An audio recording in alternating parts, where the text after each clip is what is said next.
तेरी मिट्टी में मिल जावा, गुल बन के मैं खिल जावा। ये गाना सुना है? इसमें आगे की लाइन है, ए मेरी ज़मीं महबूब मेरी, मेरी नस नस में तेरा इश्क बहे, फीका न पड़े कभी रंग तेरा, जिस्मों से निकल कर खून कहे। गाने की लाइन पर आज देश सोचने पर मजबूर है कि गाना केवल सुनने भर के लिए है या फिर हकीकत भी है। अग्निपथ पर जो कुछ भी मंजर देखने को मिल रहे हैं उसको देखकर ये सोचने पर हम मजबूर हैं कि क्या ये सच है। आज भारत बंद है, 20 जून। घर से बाहर निकलकर देखा क्या?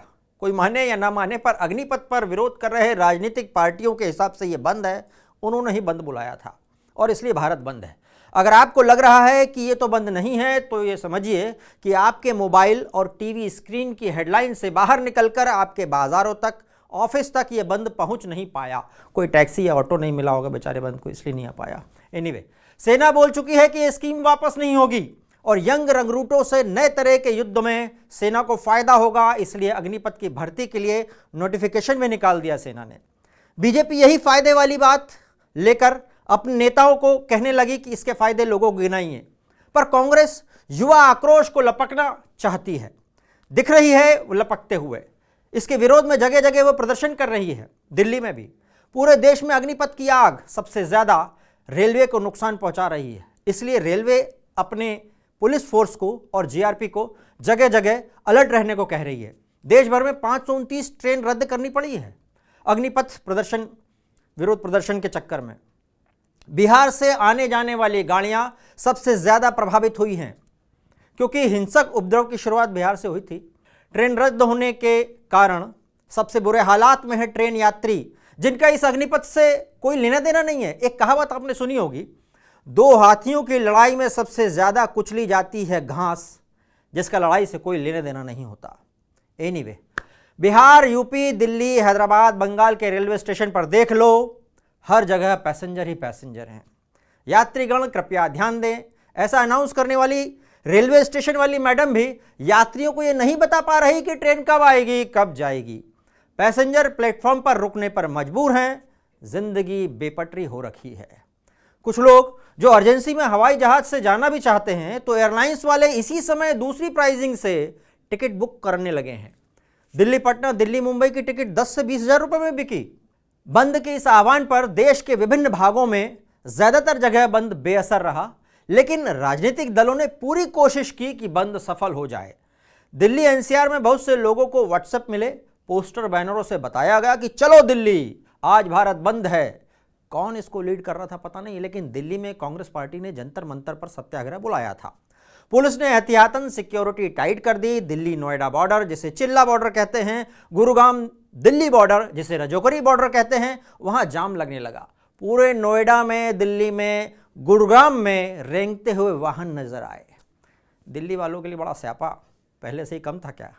पुलिस वाले गाड़ियों की चेकिंग करने लगे। इधर दिल्ली में कांग्रेस और सरकार के बीच का घमासान अलग ही लेवल पर चल रहा है। ईडी ने राहुल को चौथी बार बुलाया पूछताछ के लिए। कांग्रेस नेता अजय माकन ने इसको हैरासमेंट बताते हुए राष्ट्रपति के दरवाजे खटखटाने की बात की। साथ में यह भी जोड़ दिया कि अग्निपथ को भी हटाया जाए। बीजेपी वाले सोशल मीडिया वीर मजे लेने लगे कि अग्निपथ मुद्दा मिल गया, वरना तो कांग्रेस एक परिवार को बचाने की लड़ाई लड़ रही थी।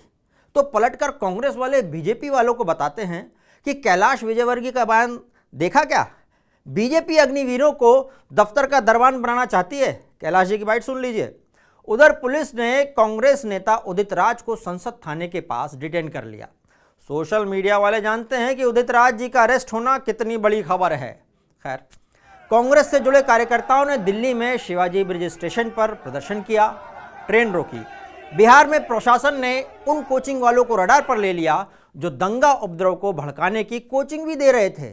चंद्रशेखर सिंह डीएम पटना ने गुरु घंटाल कोच लोगों को पकड़ने का अभियान शुरू कर दिया है। भारत बंद के लिए लेफ्ट समर्थित छात्र यूनियन भी विरोध के लिए सड़क पर दिखाई दिए।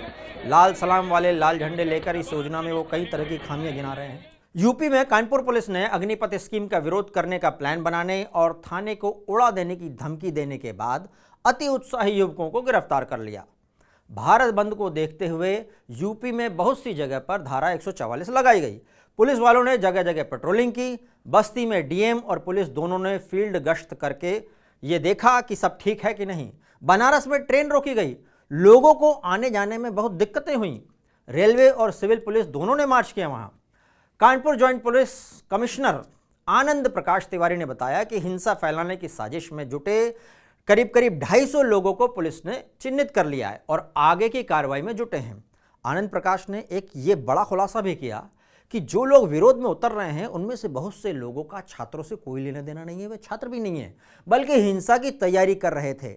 अलीगढ़ खैर में भारत बंद और अग्निपथ के चक्कर में 2 दिन पहले हिंसात्मक उपद्रव देखा गया है। टप्पल में युवा सबसे ज़्यादा भड़क रहे थे, वही टप्पल जहां एक समय एयरपोर्ट की ज़मीन के लिए बहुत बड़ा बवाल हुआ था। आज पुलिस वहां अपने सबसे प्यारे शस्त्र बुलडोजर के साथ फ्लैग मार्च कर रही थी। इस योजना के बारे में समझाने का कहा गया है। लखनऊ में बंद बेअसर दिखा। मध्य प्रदेश के जबलपुर में प्रदर्शन की उग्र योजना बनाते हुए पुलिस ने व्हाट्सएप वीरों को गिरफ्तार किया। हैदराबाद में काचेगुंडा में भारी मात्रा में रेलवे पुलिस फोर्स दिखाई दी। बंगाल असम में भारत बंद का असर नहीं दिखा। झारखंड में भारत बंद के चक्कर में स्कूल बंद करने पड़े। बच्चों की पढ़ाई अक्सर ऐसे ही मामलों में लपेटे में आ जाती है। पूरे देश में हमेशा की तरह सरकार के फैसलों पर अक्सर 2 धड़ों में बढ़ जाने वाले लोग अग्निपथ योजना पर भी 2 धड़ों में बढ़ चुके हैं। एक के पास टोकरी भर फायदे हैं गिनाने के लिए, तो दूसरों के पास पूरा की पूरा बॉक्स है इसकी खामियां बताने के लिए। देश की सुरक्षा के मामले में सेना बहुत अच्छे से समझती है कि क्या करना चाहिए, कोई इस पर गौर नहीं कर रहा। सरकार के फैसलों पर लड़ना झगड़ना और बीच में सेना बेचारी बेवजह राजनीति के चक्कर में घसीटी जाती है। भारत बंद करो या कुछ और करो, पर दिमाग बंद नहीं होना चाहिए। दोस्तों, जाते जाते एक बात कि चाहते हो किसके लिए लड़ना, इस मिट्टी के लिए लड़ना, गगन के लिए लड़ना, तय कर लो वतन के लिए लड़ना या वेतन के लिए लड़ना। नमस्कार।